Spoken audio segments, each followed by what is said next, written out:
This is Kolkata TV's podcast news. আপনারা শুনছেন পডকা। ক্যান্সারে আক্রান্ত ব্রিটেনের রাজা কিং চার্লস। আমি অভিক জানাচ্ছি বিস্তারিত। ক্যান্সারে আক্রান্ত ব্রিটেনের রাজা কিং চার্লস সিংহাসনে বসার 6 মাসের মধ্যেই মারণ ব্যাধিতে আক্রান্ত হয়েছেন তিনি। বাকিংহাম প্যালেসের তরফেই খবরটি জানানো হয়েছে। বাবার ক্যান্সার আক্রান্ত হওয়ার খবর জানতে পেয়েই প্রিন্স হ্যারি ব্রিটেনে আসার তোড়জোড় শুরু করেছেন। বাকিংহাম প্যালেসের তরফে একটি বিবৃতিতে জারি করে বলা হয়েছে, ৭৫ বছর বয়সী কিং চার্লস গত মাসে প্রোস্টেটের সমস্যা নিয়ে 3 দিন হাসপাতালে ভর্তি ছিলেন। সেই সময় মনে করা হয়েছিল চার্লস প্রোস্টেট ক্যান্সারে আক্রান্ত। তারপর তার অন্য কিছু শারীরিক সমস্যা দেখা দেয়। এরপর বিভিন্ন পরীক্ষার পর জানা যায় তিনি ক্যান্সারে আক্রান্ত। তবে তিনি ঠিক কোন ধরনের ক্যান্সারে আক্রান্ত তা এখনও স্পষ্ট নয়। তাকে চিকিৎসকদের পর্যবেক্ষণে রাখা হয়েছে।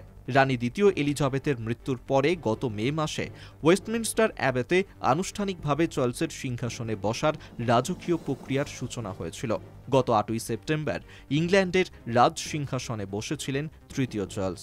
শুনুন পডকা রাত দিন 7 দিন।